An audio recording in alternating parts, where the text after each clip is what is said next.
সিংহভাগ মানুষই দেখা যায় ক্ষমতার পাওয়ার পরে তার হেডাম বেড়ে যায়, যে যখন বসে যায় চেয়ারে উঠে যায় তখন গিয়ারে, তখন গিয়ার ঠিক থাকে না, কথাবার্তার ব্যালেন্স হারিয়ে ফেলে, চলনে বলনে কথনে অহংকারের বহিঃপ্রকাশ তখন দেখা যায়। ক্ষমতা পেয়ে অহংকারী হবেন না, কারণ ক্ষমতা এমন জিনিস, এটা এখন আছে একটু পরে নাও থাকতে পারে, আজ আছে তো কাল নাও থাকতে পারে। আপনি ক্ষমতা পেয়েছেন বলে এর অপব্যবহার করবেন না, ক্ষমতার কারণে অহংকারী হয়ে উঠবেন না। সমাজে কত মানুষ দেখা যায় ক্ষমতা পেয়ে এমন অহংকারী আর অর্থপূর্ণ আচরণ আরম্ভ করে, তার নিজের মতের বিরুদ্ধে আদর্শের বিরুদ্ধে চলে গেলে দেখা যায় সেই সকল লোকদেরকে এলাকা থেকে বের করার ব্যবস্থা করে, মিথ্যা মামলা দিয়ে তাদেরকে বাড়িঘর ছাড়ার ব্যবস্থা করে। খবরদার, ক্ষমতার অপব্যবহার করবেন না, কারণ ক্ষমতা দিয়েছেন যিনি, ক্ষমতার চেয়ার থেকে জুতার বাড়ি খাওয়ায়া বেইজ্জত করেও নামাতে পারবেন তিনি। ক্ষমতার অপব্যবহার আর অহংকার আরম্ভ করলে ইজ্জত থাকবে না, বেইজ্জত হয়ে যাবে। আল্লাহ তাআলা এজন্য কোরআনে কারীমে বলেছেন, কুলিল্লাহুম্মা মালিকাল মুলকি তুতিল মুলকা মান তাশাউ ওয়া তানজিউল মুলকা মিম্মান তাশাউ ইজ্জু মান তাশাউ ওয়া তুযিল্লু মান তাশাউ বিয়াদিকাল খায়র ইন্নাকা আলা কুল্লি শাইইন কাদির। আল্লাহ তাআলা বলছেন, হে নবী আপনি বলুন, হে রাজাধিরাজ আল্লাহ, আপনি যাকে চান তাকে ক্ষমতা দেন, যার কাছ থেকে ইচ্ছা ক্ষমতা ছিনায় আবার ছিনায় আনেন। আপনি যাকে ইচ্ছা ইজ্জত দেন, যাকে ইচ্ছা আবার ইজ্জত কেড়ে নিয়ে বেইজ্জত করে নেন। ক্ষমতায় থাকলেও অনেক মানুষ ইজ্জত পায় না, কারণ যারা ক্ষমতার জন্য হায়া শরম ছেড়ে দেয়, ক্ষমতায় থেকেও তারা বেইজ্জত হয়। ক্ষমতায় থাকলেই মানুষ ইজ্জতওয়ালা হওয়া যায় না, যেমন ফেরাউন, নমরুদ এবং এই স্বভাবের যত মানুষ আছে, এরা ক্ষমতায় থাকলেও ইজ্জত পায় না। সামনে মানুষ ভয়েও তাদের আনুগত্য করলেও পিছনে গিয়ে তাদেরকে জুতার বাড়ি আর গালিগালাজ করে। আবার ক্ষমতা নাই এমন বহু মানুষ আছে যারা মানুষের সামনে পিছনে ইজ্জত পায়, সম্মান পায়। ক্ষমতার অপব্যবহার করলে আপনি বেইজ্জত হয়ে যাবেন, এটা আল্লাহ তাআলার একটা সুন্নাত। এই দুনিয়াতে এমন বহু মানুষ আছে যারা ক্ষমতায় থেকে বেইজ্জত হয়েছে, যেমন আমেরিকার সাবেক প্রেসিডেন্ট বুশ, প্রেসিডেন্ট থাকাকালীন জুতার বাড়ি খেয়েছে। আমেরিকার দিকে তাকায় লাভ নাই, ক্ষমতার অপব্যবহার আর ক্ষমতায় থেকে ইসলামের বিরুদ্ধে আচরণ করলে কিভাবে বেইজ্জত হওয়া লাগে, আমার দেশেও এর নজির আছে। টাকলা মুরা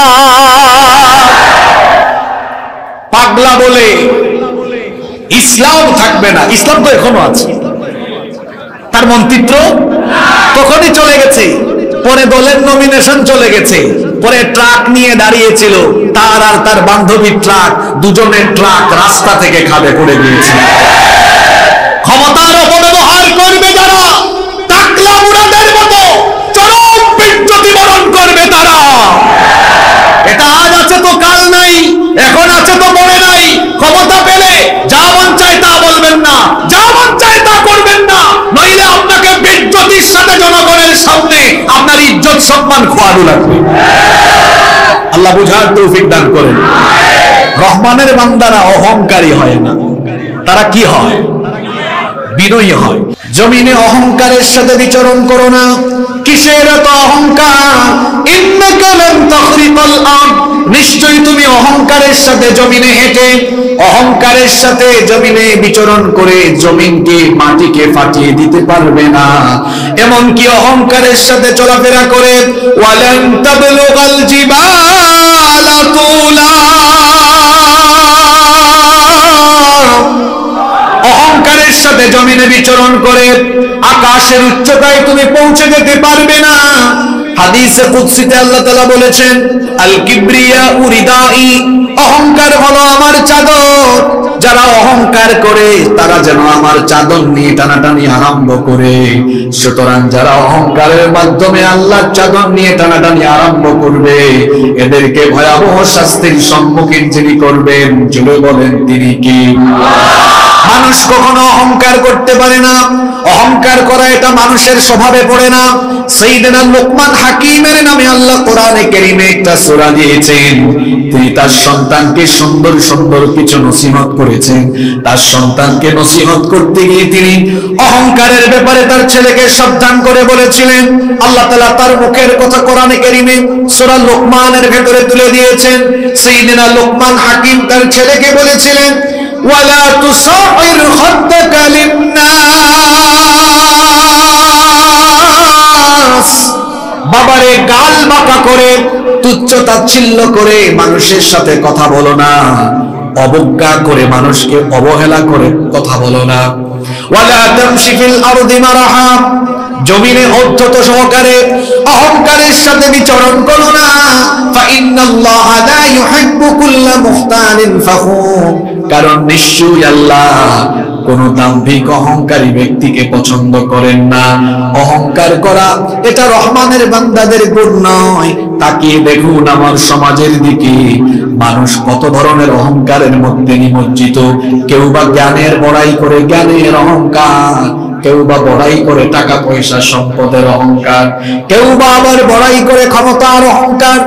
কোনো কিছু দিয়ে মানুষ ক্ষমতার কোনো যোগ্যতাই রাখে না, কারণ মানুষের তো কোনো স্টেবিলিটি নেই, তার তো কোনো স্থায়িত্বই নাই। আপনি জ্ঞান পেয়ে কেন অহংকার করবেন? জ্ঞান তো আপনি আপনার কাছ থেকে পান নাই, বরং জ্ঞানের নিয়ামত যিনি আপনাকে দিয়েছেন। গলার আওয়াজ বড় করে সবাই বলেন তিনি কে? আল্লাহর তরফ থেকে জ্ঞান লাভ করলেন। সেই জ্ঞান পাওয়ার পরে অহংকারী হওয়া এটা তো আপনার জন্য শোভা পায় না।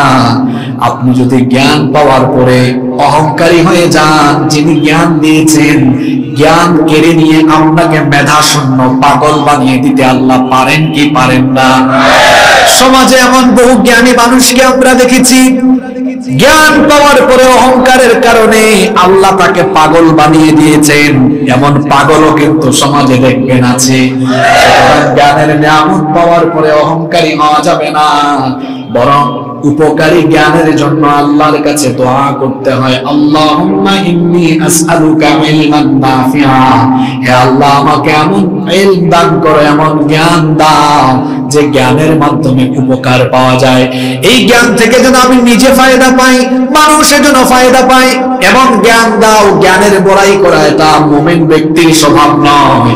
টাকা পয়সার অহংকারও করা যাবে না, কারণ সকাল বেলার টাকাওয়ালা পয়সাওয়ালাকে বিকেল বেলা রাস্তার ফকির যিনি বানিয়ে দিতে পারেন তিনি কি?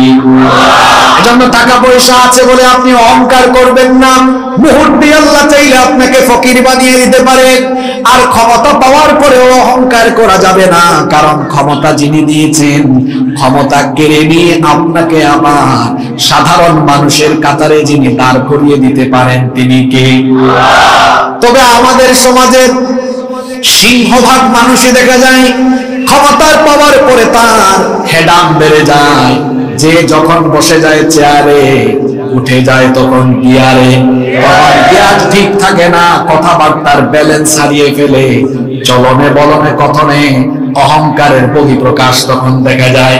ক্ষমতা পেয়ে অহংকারী হবেন না, কারণ ক্ষমতা এমন জিনিস, এটা এখন আছে একটু পরে নাও থাকতে পারে, আজ আছে তো কাল নাও থাকতে পারে।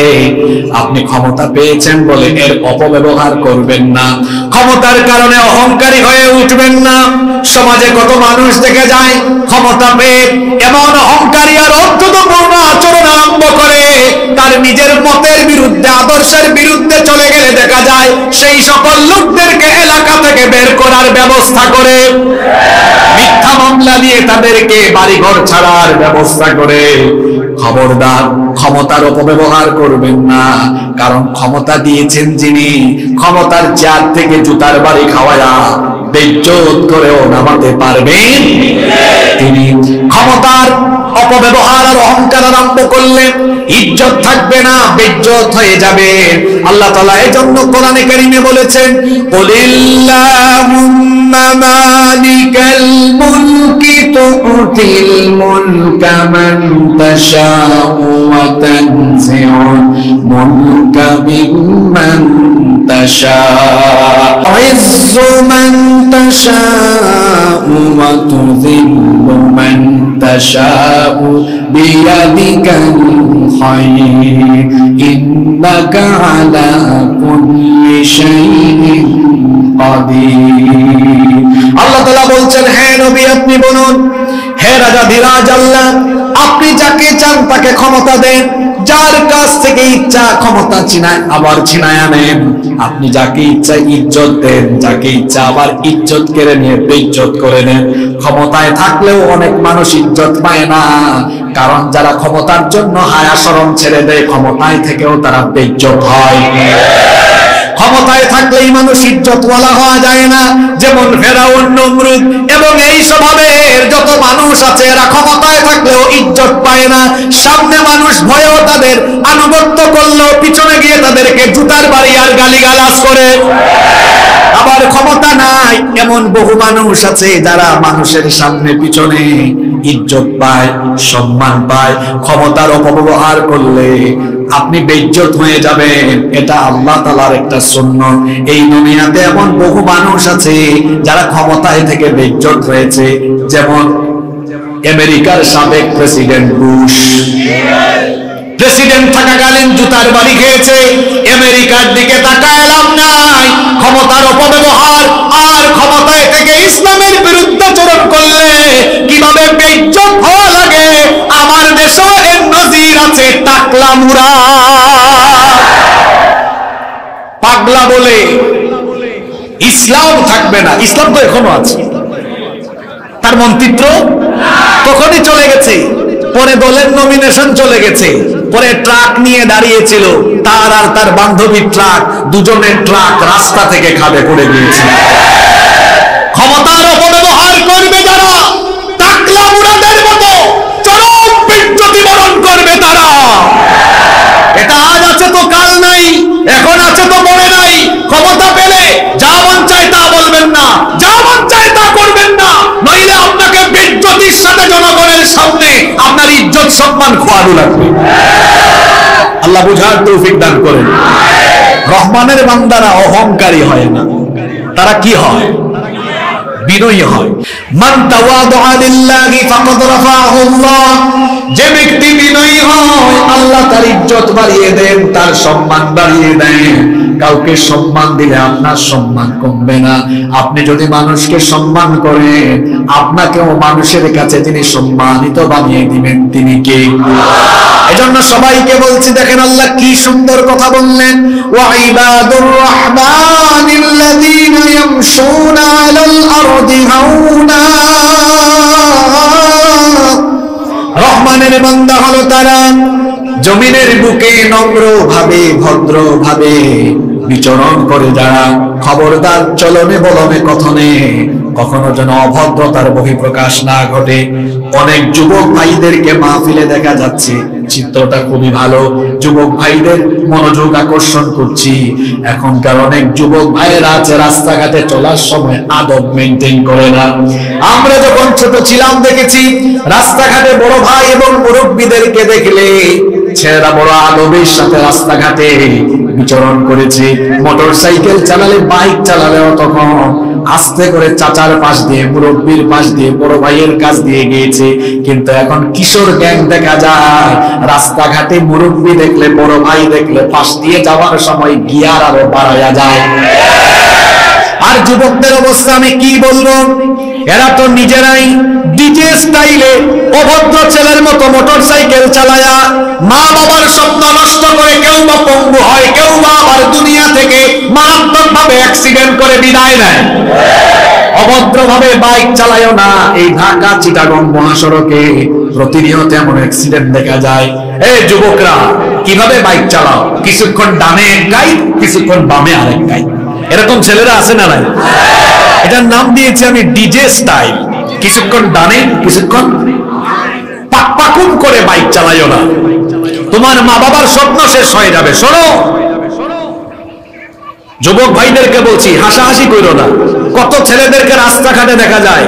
ওই যে সেদিন আমি খুলনা থেকে বাগেরহাট যাচ্ছি, এক ছেলে আমাদেরকে ওভারটেক করে 2 সেকেন্ড যায় নাই, দেখলাম ট্রাক একটার ভেতরে ঢুকে মাথা একদিকে, পা একদিকে, মোটরসাইকেল একদিকে, হাত একদিকে। ইন্না লিল্লাহি ওয়া ইন্না ইলাইহি রাজিউন। এই পাকুম করে ডানে কাইট বামে কাইট দিয়া মোটরসাইকেল চালায়ও না, 1 সেকেন্ডেই তুমি দুনিয়া থেকে বিদায় হয়ে যেতে পারো। আর বেঁচে থাকলে মোটরসাইকেল অ্যাক্সিডেন্ট বড় ঝুঁকিপূর্ণ, মারাত্মক, পঙ্গু হয়ে যাওয়ার সম্ভাবনা আছে। এই 4-5 দিন আগে এই কোম্পানিগঞ্জে একটা জায়গায় কি মিয়া বাড়ির দরজা, মিয়াজি বাড়ির দরজা, এক যুবক ছেলে, ইয়াং ছেলে দেখলাম, তার এক পা নাই। জিজ্ঞেস করলাম কি হয়েছে? ছেলেটার বয়স বেশি না, 20-21 বছর হবে।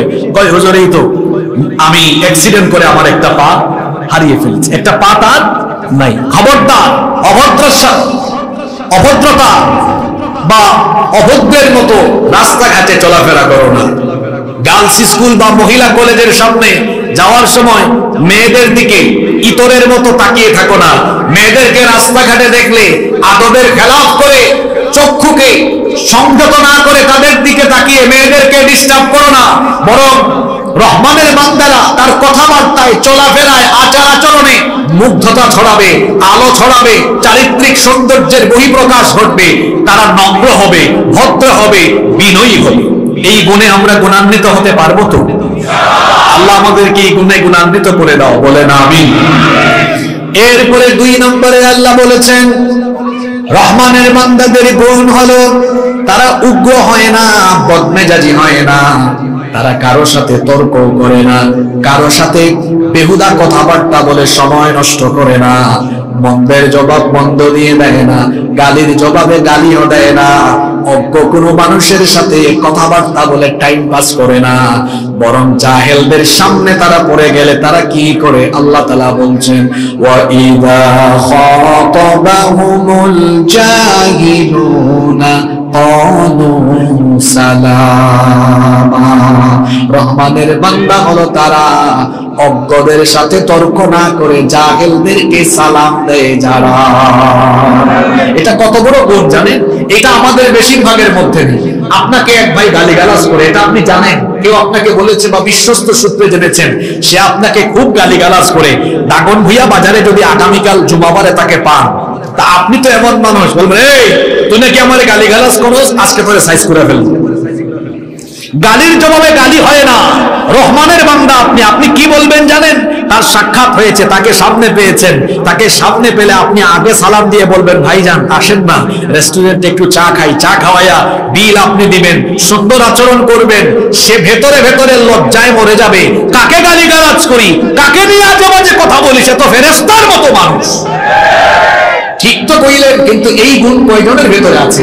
মহিলাদের, বেশিরভাগ নারীদের ভেতরে এই গুণ নাই, কারণ নারীরা বেশি বেশি ঝগড়া করতে চায়। কোন মহিলা যদি কোনো মহিলাকে গালি একটা দেয় হাজবেন্ডকে, তখন ওই স্ত্রী, ওই নারী বলে, তুমি একটু দাঁড়াও তো, আমি তারে গিয়ে একদম মজাটা বুঝাই দিয়ে আসি। গালি দিলে একটা, ফেরত দেয় 20টা। এরকম আছে না নাই? এটা কি আল্লাহর নবীর উম্মতের স্বভাব হতে পারে? আমার নবীর চরিত্র শোনেন।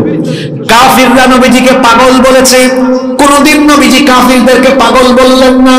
কাফিররা নবীজিকে কাহিন বলেছে, গণক বলেছে, নবীজি তাদেরকে পাল্টা কোনো গালি দিলেন না। কাফির মুশরিকরা নবীজিকে জাদুকর বলেছে, মিথ্যাবাদী বলেছে, মাজনুন বলেছে। আল্লাহর নবী কোনদিনও কাফিরদেরকে পাল্টা কোনো জবাব মন্দের মাধ্যমে দেন নাই, কারণ নবীজিকে নিষেধ যিনি করে দিয়েছেন তিনি কে? মন্দের জবাব কি করে দিতে হয় আল্লাহ তার রাসূলকে শিখিয়ে দিলেন। কোরআনুল কারীমের 73 নম্বর সূরা, সূরা মুজাম্মিলের 10 নম্বর আয়াতে আল্লাহ বলেছেন, ওয়াসবির আলা মা ইয়াকুলুনা ওয়াহজুরহুম হাজরান জামিলা। ও নবী, তারা আপনাকে যা বলছে আপনি সবরের নীতি অবলম্বন করুন। তারা যা বলছে উত্তম ভাবে আপনি তাদেরকে অ্যাভয়েড করুন, উপেক্ষা করে চলুন। গালির জবাবে গালি নয়, মন্দের জবাবে মন্দ নয়, মন্দের জবাবে ভালো ব্যবহার, গালির জবাবে সালাম দিতে হয়। এটি হচ্ছে রহমানের বান্দাদের স্বভাব। সুবহানাল্লাহ। এই গুণটা নিজেদের মধ্যে ইনস্টল করতে, ডেভেলপ করতে পারবো তো আমরা ইনশাআল্লাহ। আল্লাহ তৌফিক দান করেন। এরপরে 3 নম্বর গুণ, রহমানের বান্দারা তো দিনের বেলা ভদ্র হয়ে, নম্র হয়ে, বিনয়ী হয়ে চলাফেরা করে, গালির জবাবে, মন্দের জবাবে মন্দ আচরণ করে না। যখন সূর্য ডুবে গেল, রাত যখন হয়ে গেল, সন্ধ্যা যখন হয়ে গেল, রাতের বেলা রহমানের বান্দারা কি করবে? দেখুন আমরা রাতের বেলা কি করি? আমার অনেক যুবক ভাইয়েরা আছে, রাত 2টা-3টা পর্যন্ত ফেসবুকে পড়ে থাকে, ওয়েব সিরিজ দেখে, থ্রিলার দেখে, মুভি দেখে। কেউ বা আবার পাবজি খেলে, বিভিন্ন গেমস আছে না নাই। কেউ বা আবার রাত জেগে আর্জেন্টিনা ব্রাজিলের খেলা দেখে, রিয়াল মাদ্রিদ বার্সেলোনার খেলা দেখে। কেউ বা আবার গভীর রাত পর্যন্ত ব্যাডমিন্টন খেলে। রহমানের বান্দারা খেলাধুলায় মত্ত থেকে গাজার আসরে, মদের আসরে, ক্যাসিনোর আসরে খেলাধুলা করে, নাটক সিনেমা দেখে রাত কাটায় না। তাহলে রহমানের বান্দারা কেমনে রাত কাটায়? আল্লাহ তাআলা আবার বলছেন, ওয়াল্লাযীনা ইয়াবিতুনা লিরাব্বিহিম সুজদান ওয়া কিয়ামা। রহমানের বান্দা হলো তারা রাতের বেলা তাহাজ্জুদের নামাজে দাঁড়িয়ে আল্লাহকে রুকু আর সাজদা করে রাত কাটায় যারা, রহমানের বান্দা হলো তারা। আপনাদের মনোযোগ কি আমার দিকে আছে না অন্যদিকে চলে গেছে? রহমানের বান্দারা রুকু দিয়ে, সাজদা দিয়ে রাত কাটায়। জোরে বলেন তো, কি দিয়ে রাত কাটায়? আরো জোরে বলেন। রুকু সাজদা দিয়ে রাত কাটায়। আমাদের তো রাত রুকু সাজদায় যায় না, তামাশায় যায়, খেলাধুলায় যায়, ইন্টারনেট ব্যবহার করে করে, থ্রিলার দেখে, ওয়েব সিরিজ দেখে দেখে, নাটক সিনেমা দেখে দেখে আমাদের রাত চলে যায়। আর কেউ আছে ঘুমাইতে ঘুমাইতে রাত কাটায় ফেলে। সকালবেলা ঘুমের থেকে উঠলে গাল ফুলে যায়। আমরা ঘুমাতে ঘুমাতে গাল ফুলে যায়। আর আল্লাহর নবী রাতের বেলা তাহাজ্জুদে দাঁড়িয়ে থাকতে থাকতে তার পা ফুলে যায়। আল্লাহু আকবার। আমাদের মা আম্মা জানা আয়েশা রাদিয়াল্লাহু আনহা বলেছেন, কানা ইয়াকুমু মিনাল লাইলি হাত্তা তানফাতারা কাদামা। আল্লাহর রাসূল রাতের বেলা এত দীর্ঘ সময় তাহাজ্জুদের নামাজে দাঁড়িয়ে থাকতেন। দাঁড়াতে দাঁড়াতে দাঁড়াতে দাঁড়াতে আল্লাহর নবীর পা মুবারক ফুলে যেত। আমার আপনার রাতের বেলা মোবাইল দেখতে দেখতে চক্ষু ফুলে যায়। কেউ আবার ঘুমাতে ঘুমাতে শরীর ফুলে যায়, গাল ফুলে যায়। আর আল্লাহর নবী রাতের বেলা তাহাজ্জুদ আদায় করতে করতে করতে করতে পা ফুলে যায়। তাহাজ্জুদের নামাজ হলো আল্লাহর প্রিয় বান্দাদের, নেককার এবং বুজুর্গ ব্যক্তিদের সিক্রেট আমল। এজন্য আল্লাহর নবী বলেছেন, আলাইকুম বিকিয়ামিল লাইল। রাতের নামাজ, তাহাজ্জুদের নামাজকে তোমরা তোমাদের আমল বানিয়ে নাও। ফা ইন্নাহু দাবুস সালিহিন মান ক্বাবলাকুম। কারণ এটা ছিল তোমাদের পূর্ববর্তী সকল নেককার ব্যক্তিদের আমল। যদি এই আমল নিজের মধ্যে ডেভেলপ করতে পারো, আল্লাহর নবী বললেন, ওয়া হুয়া কুরবাতুন ইলা রাব্বিকুম। এই আমল তোমাকে তোমার রবের নিকটবর্তী নৈকট্যশীল বান্দা বানিয়ে দিবে। রাতের আধারে যারা সিজদাতে রয়, দু চোখের অশ্রুতে নদী যেন বয়। রাতের আধারে যারা সিজদাতে রয়, দু চোখের অশ্রুতে নদী যেন বয়। ছলনার হাত ছানি যতই আসুক, পেছনে ফিরেও তাকায় না, পেছনে ফিরেও তাকায় না। যাদের হৃদয়ে আছে আল্লাহর ভয়, তারা কবু পথ ভুলে যায় না। আল্লাহর প্রেম ছাড়াই দুনিয়ায় কারো কাছে কোনো কিছু চায় না, কারো কাছে কোনো কিছু চায় না। রহমানের বান্দারা আজে বাজে কাজ করে রাত কাটায় না। আরে আমার ছাত্র যুবক তরুণ ভাইদের আজ বেশিরভাগ রাতের বেলা মোবাইলের অপব্যবহারে তারা লিপ্ত হয়েছে। গার্লফ্রেন্ডের সাথে কথা বলে বলে রাত কাটাইবে। কি ভদ্র ছেলে পেলে, ঠিক বলে সমর্থন দিয়েছে। তারপরে ওয়েব সিরিজ, থ্রিলার, পর্নোগ্রাফি দেখে দেখে তার অবস্থা খারাপ। যুবক ভাইদের আজ বেশিরভাগকেই দেখা যাচ্ছে জোয়ান বয়সে বুড়ার মতো ভাব ধরেছে, শরীরে শক্তি নাই, গাল ভেঙে গিয়েছে, যৌবন হারিয়ে যাচ্ছে, চেহারা লাবণ্য শেষ। কি ব্যাপার? তার যৌবন কালে চেহারা সুরতের এই অবস্থা কেন? বুড়া মানুষের চেয়ে অবস্থা খারাপ। এই পরিণতি হলো কেন? কারণ তার খাদ্যাভ্যাস আর ঘুমের অভ্যাস ঠিকঠাক নাই। এরা সকালের নাস্তা করে দুপুর একটা, তাদের রাত হয় সকালবেলা, তারা ঘুম আরম্ভই করে শেষ রাতের দিকে।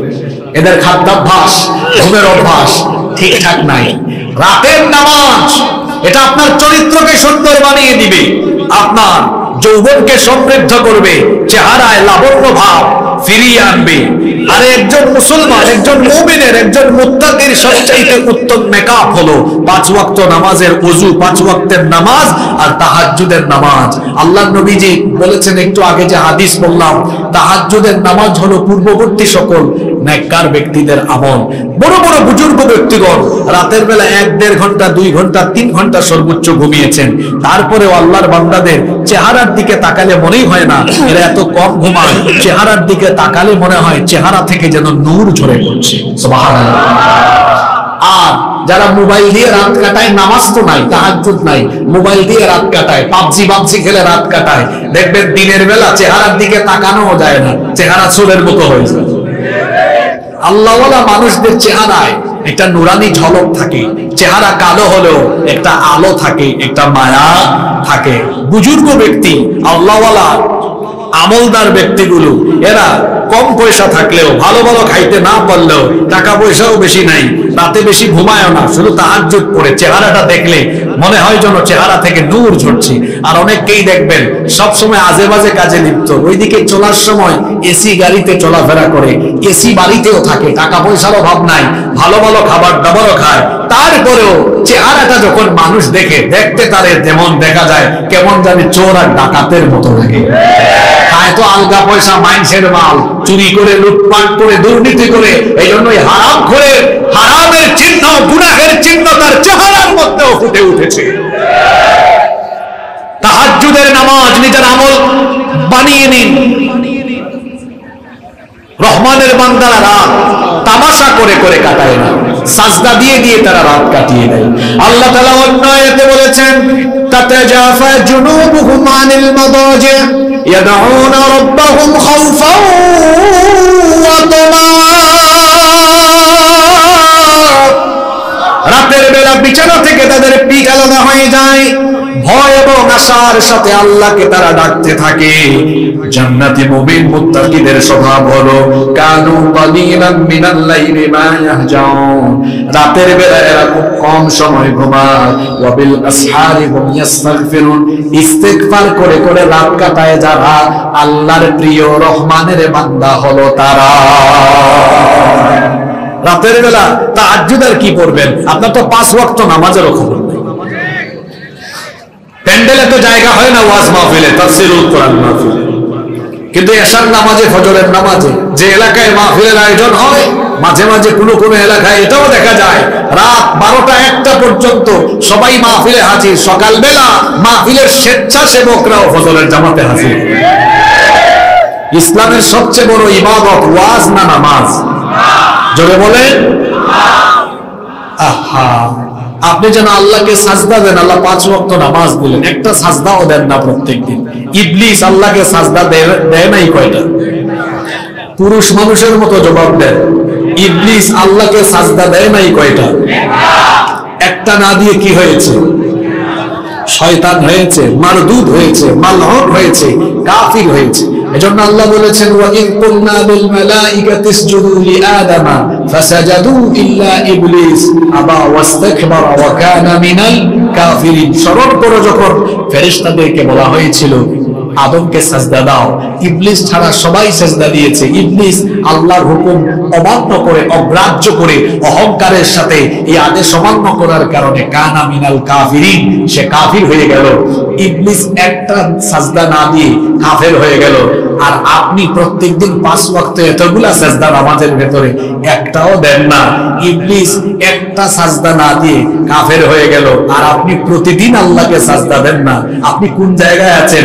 নিজের বিবেককে প্রশ্ন করেন। অনেকে বলে, হুজুর আমি জায়গা মতোই আছি, আমি খুব ব্যস্ত মানুষ, তো নামাজ ঠিক মতো পড়তে পারি না। ঈমান ঠিক আছে, ঈমান থাকলে তো ঈমান ঠিক থাকবে। আপনার ঈমানই তো না, এটা ঠিক থাকে আবার কেমনে? নবীজি বলেছেন, যার মধ্যে নামাজ নাই তার মধ্যে ঈমানই। আপনার ঈমান থাকলে না, এটা ঠিক থাকবে। আল্লাহর নবী বলেছেন, মান তারাকা সলাতা মুতাআম্মিদান ফাকাদ কাফারা জিহারান। যে ব্যক্তি ইচ্ছা করে নামাজ ছেড়ে দেয়, সে সরাসরি আল্লাহর সাথে কুফরি করে। জান্নাতের গন্ধ পাবেন না যদি নামাজ আপনার ঠিকঠাক না থাকে। এজন্য আল্লাহকে সাজদা দেন। আল্লাহর নবী বলেছেন, আকরাবু মা ইয়াকুনু বিহিল আবদু মির রাব্বিহি ওয়া হুয়া সাজিদুন। বান্দা যখন আল্লাহকে সাজদা দেয়, তখন বান্দা আল্লাহর একেবারে কাছাকাছি চলে যায়।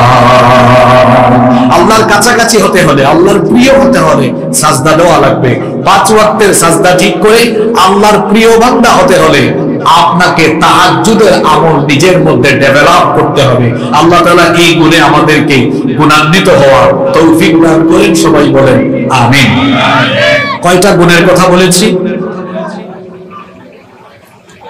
এটা কি দেখেন আপনারা? এটা জীবনে দেখেন নাই?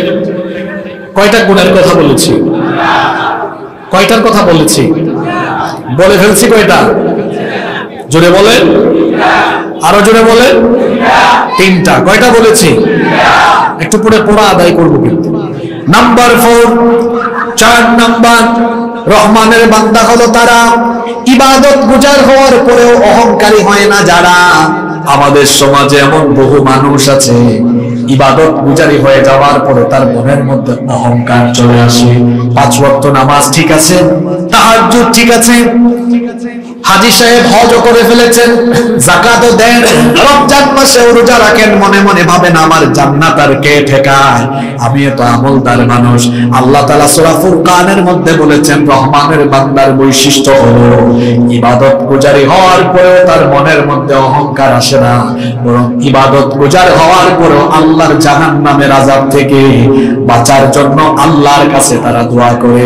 কারণ তারা ভালো করেই জানে, ইবাদত দিয়ে, আমল দিয়েই শুধু জান্নাত পাওয়া যায় না, বরং জান্নাত পাওয়ার জন্য ইবাদতের সাথে আল্লাহর রহমেরও দরকার আছে না নাই?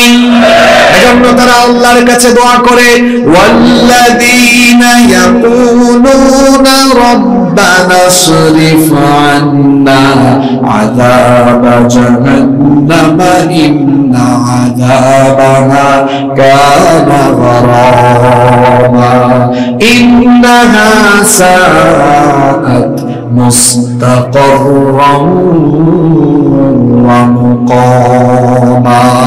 আল্লাহ তাআলা বলছেন, রহমানের বান্দা হলো তারা ইবাদত গুজারি হওয়ার পরেও আল্লাহর জাহান্নামের আযাবের ভয়ে, জাহান্নামের সর্বনাশা আযাব থেকে আল্লাহর কাছে পানাহ চায় যারা।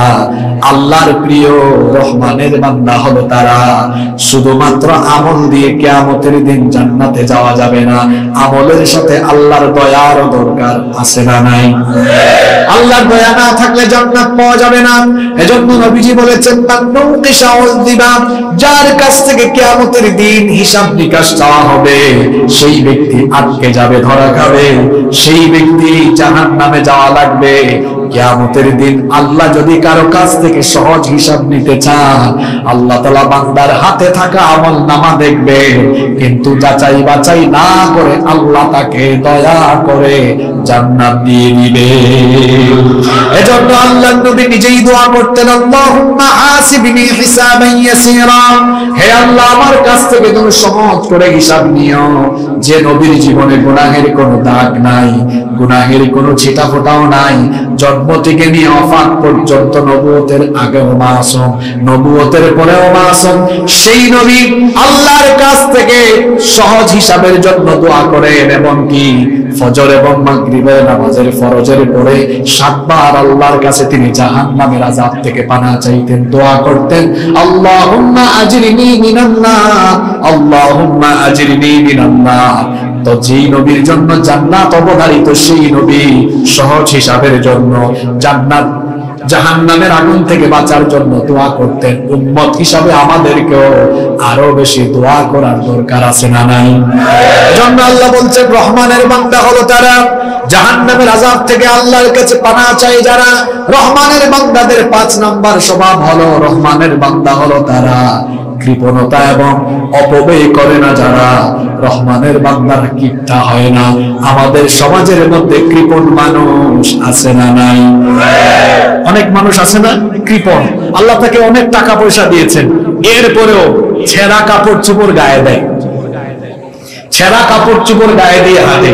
টাকা পয়সা আছে কিন্তু বাজার থেকে ভালো মাছ, ভালো শাকসবজি কিনে আনবে না, ভালো খাবে না, টাকা পয়সা জমায়ে রাখবে। যারা কৃপণতা করে টাকা পয়সা জমিয়ে রাখে, নিজের স্বাস্থ্যকেও নিজের শরীরকেও যারা ভালো কিছু দেয় না, শরীরের হক আদায় করে না, এই কিপটামি করে জমিয়ে রাখা সম্পদগুলো আবার শেষ বয়সে স্বাস্থ্য রক্ষার, শরীর রক্ষায় সব শেষ হয়ে যাবে, কোনো ফায়দা হবে না। এজন্য আল্লাহ যেটা দিয়েছেন, আপনি আল্লাহর নেয়ামতের বহিঃপ্রকাশ ঘটান। আল্লাহ তাআলা টাকা পয়সা দিয়েছেন, যতটুকু আছে ততটুকুর আলোকে আপনি এমন ভাবে চলাফেরা করেন যাতে আল্লাহর নেয়ামতের বহিঃপ্রকাশ ঘটে, যে আল্লাহ আমাকে দিয়েছেন, আল্লাহর নেয়ামত আমি ভোগ করছি। কৃপণতা করা যাবে না, আবার অপব্যয় করা যাবে না। আপনাকে আল্লাহ টাকা পয়সা দিয়েছেন বলে নাচের আসরে, গানের আসরে, টাকা একটু আসে বলেই বাড়িতে ওয়াইফাই লাগাইয়া আজে বাজে জিনিস দেখতে পারবেন না, কারণ আপনি তো আল্লাহর বান্দা, আল্লাহর আনুগত্য আপনার মধ্যে থাকবে। টাকা পয়সা আছে বলে হারাম কাজে, বাজে কাজে আপনি পয়সা খরচ করতে পারেন না, কারণ রহমানের বান্দারা কৃপণ হয় না, তারা অপব্যয়কারী হয় না। তাহলে রহমানের বান্দারা কি হয়?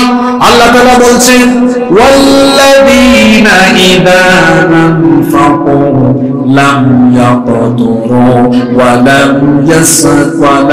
ইউসরিফু ওয়া কানা বাইনা যালিকা কাওয়ামা। আল্লাহ তাআলা বলছেন, ওয়াল্লাযীনা ইযা আনফাকু লাম ইউসরিফু ওয়া লাম ইয়াকতুরু ওয়া কানা বাইনা যালিকা কাওয়ামা। রহমানের বান্দা হলো তারা খরচ করার সময় কৃপণতা এবং অপব্যয় করে না যারা। রহমানের বান্দারা কৃপণ হয় না, অপব্যয়কারীও হয় না, মাঝামাঝিতে তারা থাকে, অর্থাৎ মধ্যম পন্থা অবলম্বন করে। এজন্য আল্লাহ বলেছেন, ওয়া কানা বাইনা যালিকা কাওয়ামা, তারা মধ্যম পন্থার নীতি অবলম্বন করে, কৃপণ হয় না, অপব্যয় করে না, বরং মাঝামাঝিতে থাকে। আল্লাহ যেটা দিয়েছেন সেটা খরচ করে নিজের আর নিজের পরিবারের জন্য, বাকি যেটুকু থাকে সম্পদ জমায় না, কারণ সম্পদ জমালে আফসোস করতে হবে। আল্লাহ সূরা হুমাযার মধ্যে বলেছেন, আল্লাযী জামাআ মালান ওয়া আদ্দাদা ইয়াহসাবু আন্না মালাহু আখলাদা, মাল সম্পদ জমিয়ে সে ধারণা করে এটা তার চিরস্থায়ী হবে, কিন্তু টাকা পয়সা ধন সম্পদ কারো জন্য চিরস্থায়ী হয়। করোনাকালীন সময়ে যমুনা গ্রুপের মালিক মারা গিয়েছে, হাজার হাজার কোটি টাকা তার অ্যাকাউন্টে ছিল, কত ধন সম্পদ হয়তো তার নিজের কাছেও জানা না। সেই সকল ধন সম্পদ রেখে সাধারণ মানুষ যেভাবে কবরে যায়, সেও সেভাবে কবরে গিয়েছে। আমাদের সাথে টাকাও যাবে না, পয়সাও যাবে না, বাড়ি গাড়ি কিছুই যাবে না। এজন্য আল্লাহ বলছেন, যারা বুদ্ধিমান, যারা মুমিন ব্যক্তি, যারা আল্লাহর প্রিয় বান্দা, তারা কৃপণতা করে না, অপব্যয় করে না, নিজের আর নিজের পরিবারের জন্য যেটুকু দরকার খরচের পরে বাকিটুকু যার পথে দান করে দেয়। জোরে বলেন তিনি কি? আজকে বলবেন না, জোরে বলেন তিনি কি? এজন্য রব্বুল আলামিন কোরআনুল কারীমের 17 নম্বর সূরা সূরা বনি ইসরাঈলের 29 নম্বর আয়াতে বলছেন ওয়ালা তাজআল ইয়াদাকা মাগলুলাতান ইলা উনুকিকা ওয়ালা তাবসুতহা কুল্লাল বাসতি ফাতাকউদা মালুমান মাহসুরা। তুমি তোমার হাতকে ঘাড়ে উঠায় ফেলো না, আবার এত বেশি প্রশস্ত করে দিও না যাতে করে তোমার সকল ধন সম্পদ শেষ হয়ে যায়।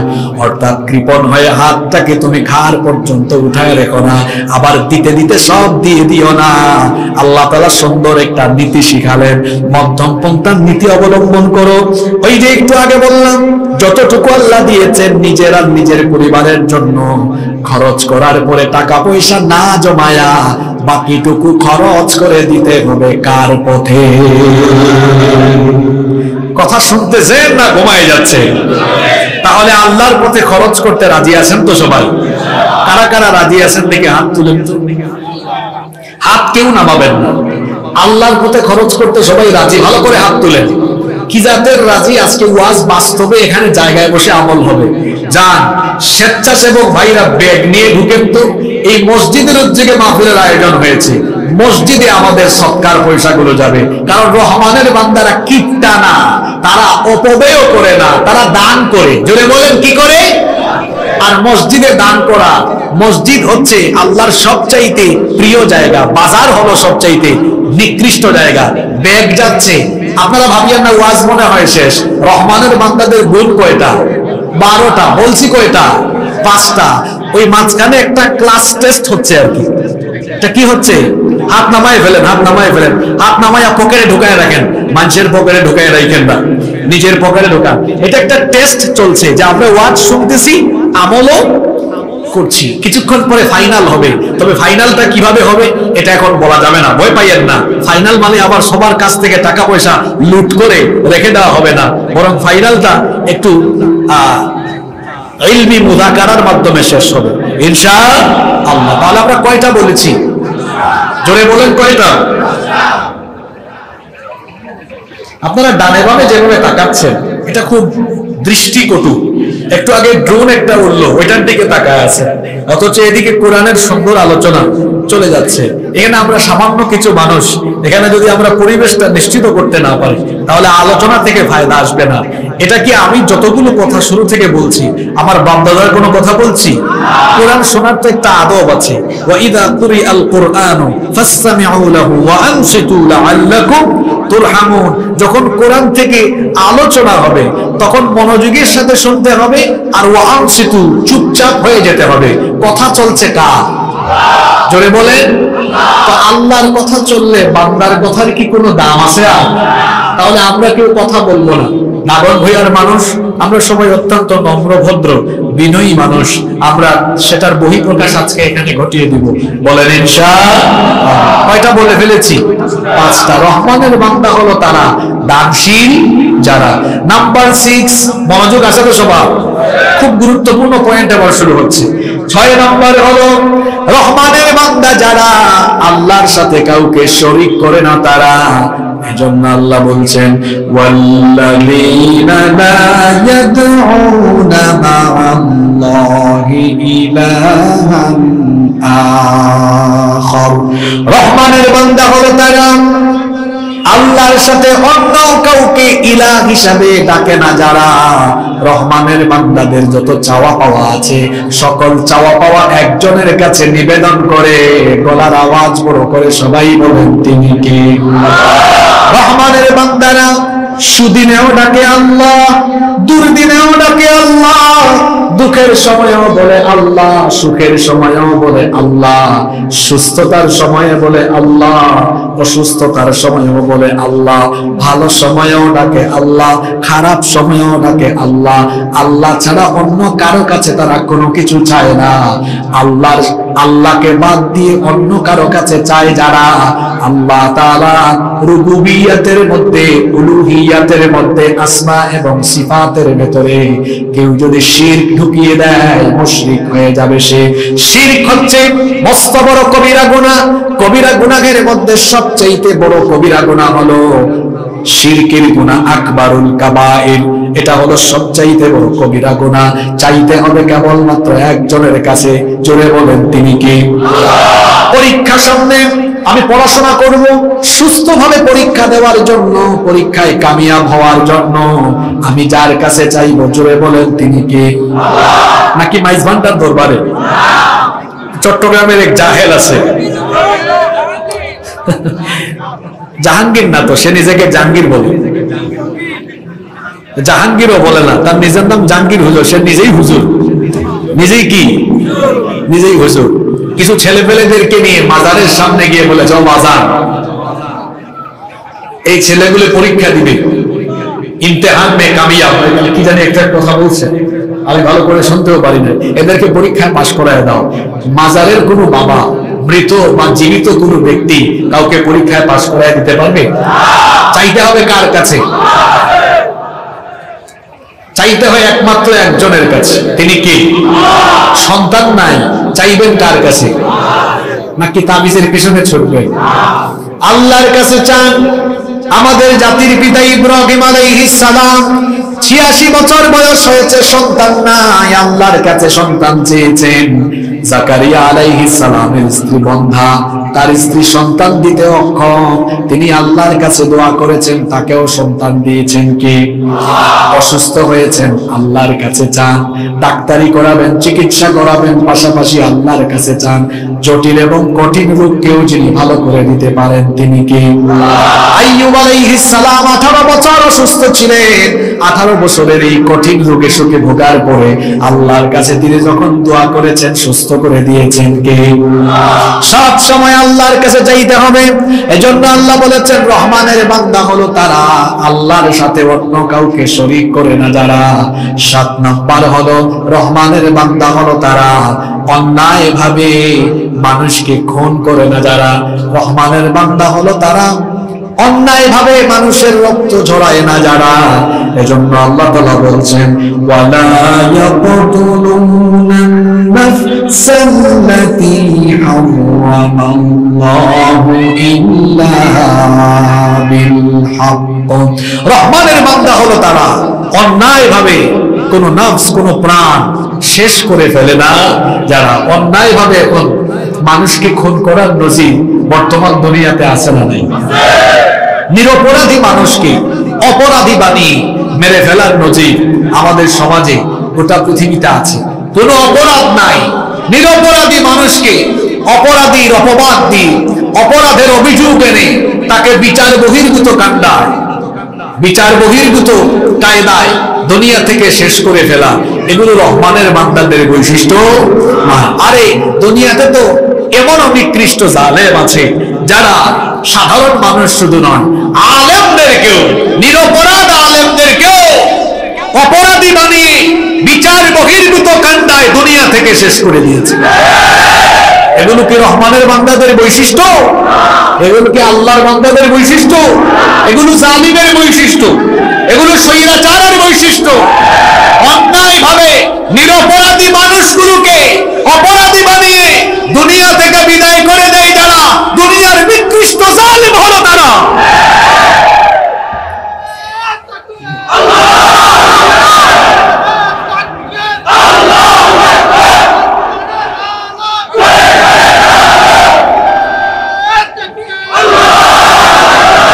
দুনিয়াতে অপরাধীকে, দুনিয়াতে নিরপরাধীকে অপরাধী বানায়া মেরে ফেলার সুযোগ আছে, বিচারের নামে অবিচারের সুযোগ আছে, কিন্তু কিয়ামতের দিন সেটা আর হবে।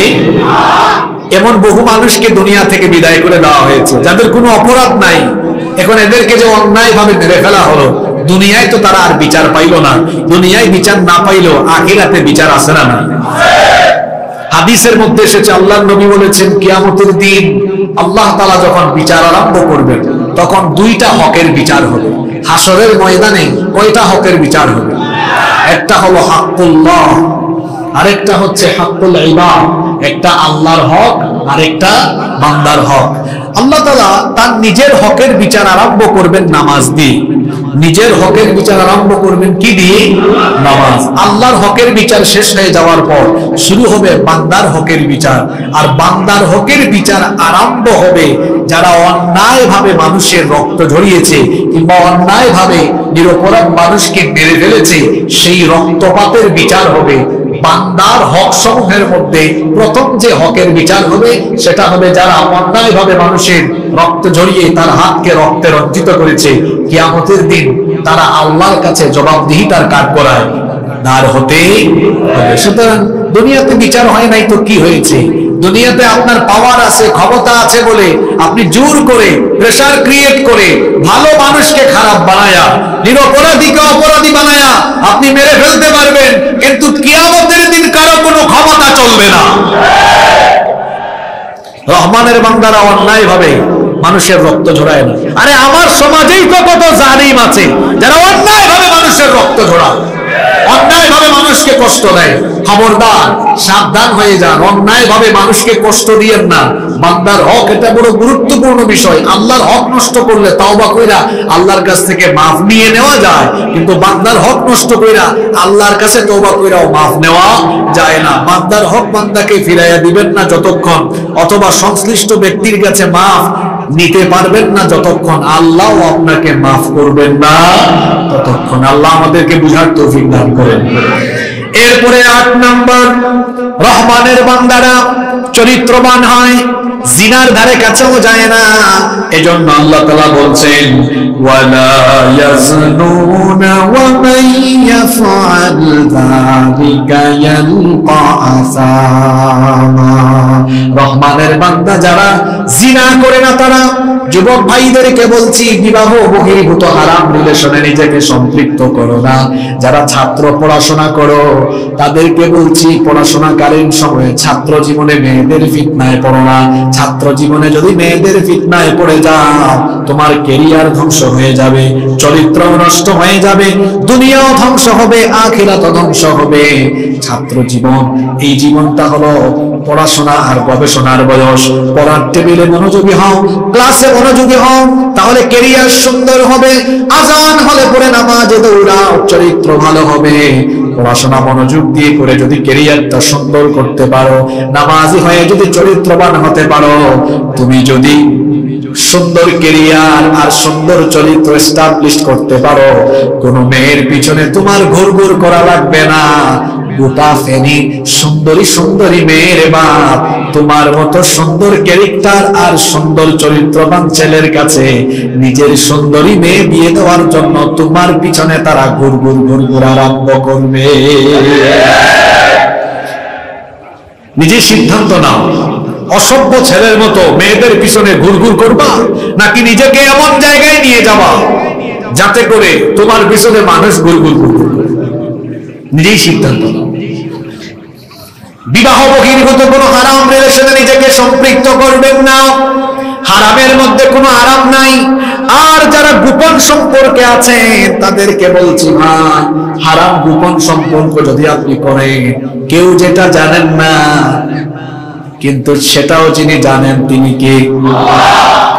এই যুবক ভাইরা শোনো, রাতের বেলা যারা পর্নোগ্রাফি দেখো, যারা জিনার সাগরে ডুব দিয়ে দাও, যারা একটু একা হইলেই জিনা করতে মন চায়, চোখের জিনা, জবানের জিনা, সব রকমের জিনা করতে মন চায়, এই হাদিস বলার পরেও তোমার মাথায় যদি না ঢোকে, তাহলে আমি মনে করব তোমার মাথায় শয়তান পেশাব করে দিয়েছে। ভালো করে হাদিসটা শোনো। আল্লাহর নবী বলেছেন, কিয়ামতের দিন কিছু মানুষ আরবের তিহামা পর্বতমালা, শুভ্র সেই পর্বতমালা সমান নেক আমল নিয়ে হাসরের মাঠে হাজির হবে। ভালো করে হাদিসটা শুনে, আল্লাহর নবী বলেছেন কিয়ামতের মাঠে পর্বতমালার সমান আমল নিয়ে কিছু মানুষ হাজির হবে, কিন্তু তাদের পর্বতমালার সমান নেক আমল মুহূর্তেই হাসরের মাঠে ধুলাবালি হয়ে উড়ে যাবে, আমলগুলো বরবাদ হয়ে যাবে, নষ্ট হয়ে যাবে। কি ডেঞ্জারাস কথা, আপনি বুঝতে পারছেন? পর্বতমালা সমান আমল নিয়ে হাজির হবে, আমলগুলো কি হয়ে যাবে?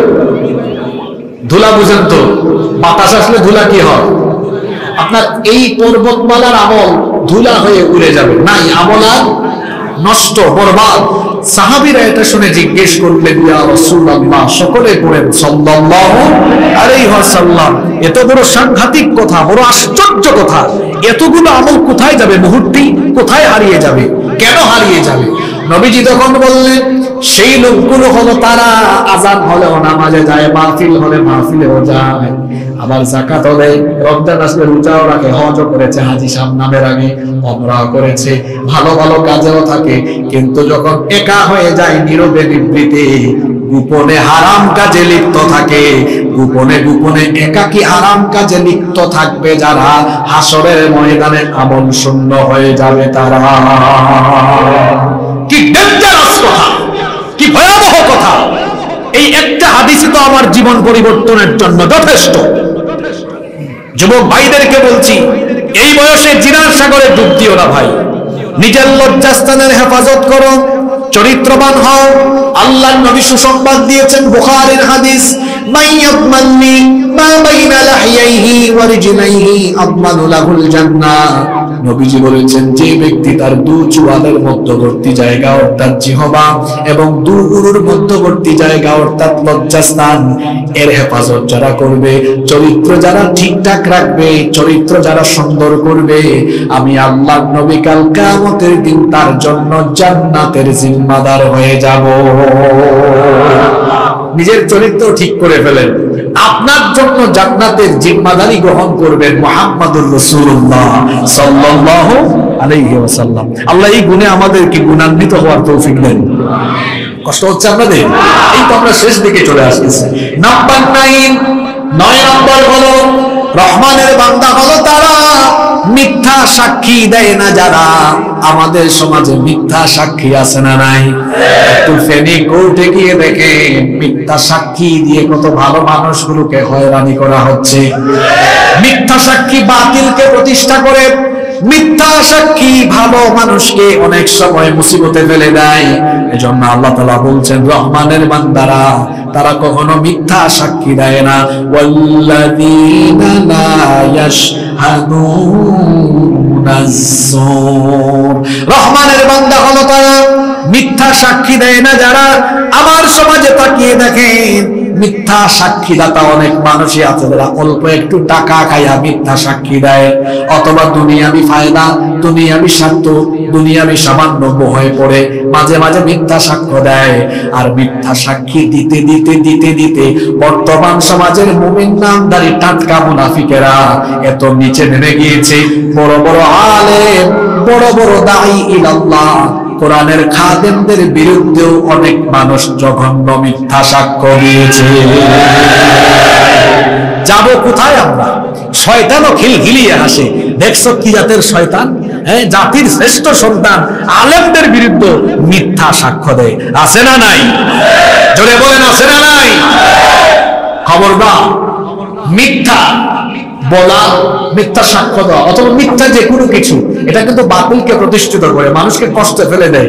মানুষকে কষ্ট দিয়েন না, বড় মুসিবতে পড়ে যাবে না।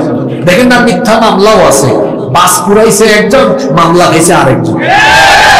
আমাদের মতো বহু হুজুররা আছেন যারা মসজিদে থাকেন, যারা মাদ্রাসায় দর্শে থাকেন, ছাত্রদেরকে পড়ান, মসজিদের মেহরাবে তাদেরকে নামাজে দেখা যায়, মিম্বরে বক্তৃতায় দেখা যায়, ওয়াজ মাহফিলে, তাফসীর মাহফিলে তাদেরকে বক্তৃতা দিতে দেখা যায়, রাস্তাঘাটে গিয়ে গাড়ি ভাঙচুর করতে মানুষ তাদেরকে জীবনেও দেখে নাই। এরকম বড় বড় হুজুররাও মামলা খাইছে, গাড়ি পুরাইছে, কে জানে কে একজন মামলা খাইছে। এরকম নাই তো আমার সমাজে? আপনি কি রাগ করলেন নাকি? অপরাধ করেছে একজন, ধর্ষণ করেছে একজন, ফেসে গেছে আরেকজন, অপরাধ করে একজন, সাজা পাইছে আরেকজন। মাঝখান দিয়া মিথ্যা তথ্য দিয়ে, মিথ্যা সাক্ষ্য দিয়ে বাতিলকে প্রতিষ্ঠা করে, জালিমের মসনদকে মজবুত করে, অন্যদিকে নিরপরাধ মানুষগুলোকে মজলুম বানিয়ে শেষ করে ফেলা হয়েছে। খবরদার, মিথ্যা সাক্ষ্য বা মিথ্যার ধারে কাছেও থাকবেন না। এটা রহমানের বান্দাদের, আল্লাহর বান্দাদের কোনো বৈশিষ্ট্য নয়। আরে আমাদের তো মিথ্যা বলার স্বভাব অনেক বেশি আছে। আসে সে ফুলগাজী, ফোন আসছে, কয় আমি আছি সোনাগাজী। আছে না নাই? আছে দাগন ভুইয়া, হ্যাঁ আছে। সে দাগন ভুইয়া বলে আমি বাড়িয়ারহাট, পাঁচগাছিয়া, অন্য কোনো জায়গা আছে। এই যে মিথ্যা বলার স্বভাব আমাদের মধ্যে আছে না নাই? আল্লাহু আকবার। মিথ্যা বলা এটা তো কোনো মুমিন ব্যক্তির স্বভাব হতে পারে না। আমরা মিথ্যা বলবো না, মিথ্যা সাক্ষ্যও দিব না। আল্লাহ আমাদেরকে তৌফিক দেন, আল্লাহ আমাদেরকে সত্যবাদী বানিয়ে দেন। নাম্বার 10, 10 নম্বর হলো এই যে এই গুণটা, রাগ করবেন না, আমি একটু সুরা সাপটা কথা বলি তো। এই গুণেও তো আমরা আজকের মাহফিলে অনেকে গুণান্বিত হতে পারেনি। এই যে আমার আলোচনা রেকর্ড হয়েছে, আপনারা শুনবেন, প্রথম মিনিট থেকে এখন পর্যন্ত আমি একটা অনর্থক কথা বলি নাই। কারণ এত লক্ষ লক্ষ টাকা খরচ করে মাহফিলের আয়োজন হয়েছে ফালতু কথা বলার জন্য? তা আপনি এখানে এসেছেন, আপনি তো মুমিন ব্যক্তি, পার্সোনালিটি থাকবে, আপনার ব্যক্তিত্ববান হবেন, আপনি কোনো অনর্থক কথা জবান দিয়ে বের করবেন না। এটা রহমানের বান্দাদের বৈশিষ্ট্য নয়। এজন্য আল্লাহ এই সূরার মধ্যে 10 নাম্বার গুণ উল্লেখ করেছেন, ওয়া ইযা মাররু বিল্লাগwi মাররু কিরামা। রহমানের বান্দা হলো তারা অনর্থক কথা বা কাজ কারবারকে উপেক্ষা করে চলে যারা। এটা কিন্তু বড় অন্যতম একটা গুণ। এই গুণে গুণান্বিত হতে পারলে আপনার দুনিয়াও সফল হয়ে যাবে, আখিরাতও সফল হয়ে যাবে। কিন্তু আমাদের সমাজের প্রায় বেশিরভাগ মানুষ বেহুদা কাজে লিপ্ত, অনর্থক কাজে লিপ্ত, কাজের কাজ একটাও করে না। দেখা যায় আজে বাজে কথাবার্তা বলার জন্য আজে বাজে স্থানে বসে যায়। এজন্য আমি চায়ের দোকানগুলোর নাম দিয়েছি বাংলাদেশের সেকেন্ড পার্লামেন্ট। ওখানে চায়ের দোকানদার স্পিকারের ভূমিকায় থাকে, আর চা খোরেরা সাংসদের ভূমিকায় অবতীর্ণ হয়ে চা পান করে আর সকল আলোচনা সমালোচনার ঝড় তারা দোকানের মধ্যে উঠায়। আরেকটা জায়গা আছে মসজিদের বৈঠকখানা বা মসজিদের পুকুর পাড়ে বৈঠকখানা থাকে। কিছু কিছু মুসল্লি আছে নামাজ আদায় করার পরে তার কোনো কাজ কাম নাই, দুনিয়ার কোনো কাজে যায় না, মসজিদের সামনের বৈঠকখানায় বসে বসে ইমাম সাহেব, মুয়াজ্জিন সাহেব কোন দিকে কি করলো, মসজিদের সভাপতি, সেক্রেটারি, মুতাওয়াল্লি বা এলাকার কে কোন কাম করলো, এগুলো নিয়ে আলোচনা সমালোচনা আছে না? একটা উদাহরণ দিলে আপনারা বুঝবেন। পরীক্ষার হলে, এই যে এখানে এসএসসি পরীক্ষা চলছে, পরীক্ষার হলে ভালো ছাত্র যখন সকাল 10টায় হলে ঢুকে প্রশ্নপত্র হাতে পাওয়ার পরে সে সামনে তাকায় না, পিছনে তাকায় না, ডানে বামে কাউকে গুতাগুতি করে না, কাউকে জিজ্ঞেস করে না আমাকে এটা বলে দে। বরং প্রশ্ন পাওয়ার পরে ঘড়িটার সামনে নিয়ে ঘড়ি দেখে দেখে লিখতে থাকে, কারণ সে জানে তার সময় হলো 3 ঘন্টা। প্রত্যেকটা মুহূর্তকে কাজে লাগায়। সামনে পিছে ডানে বামে তাকানোর তার যেমন সময় নাই, তার সামনে পিছনে ডানে বামে তাকানোর যেমন কোনো প্রয়োজন নাই, ঠিক তেমনি মোমেন বান্দারা, আল্লাহর প্রিয় বান্দারা দুনিয়াতে সামনে পিছনে ডানে বামে কত বেহুদা কথাবার্তা কাজকর্ম হচ্ছে, এগুলো দেখা বা শোনার তাদের টাইম না।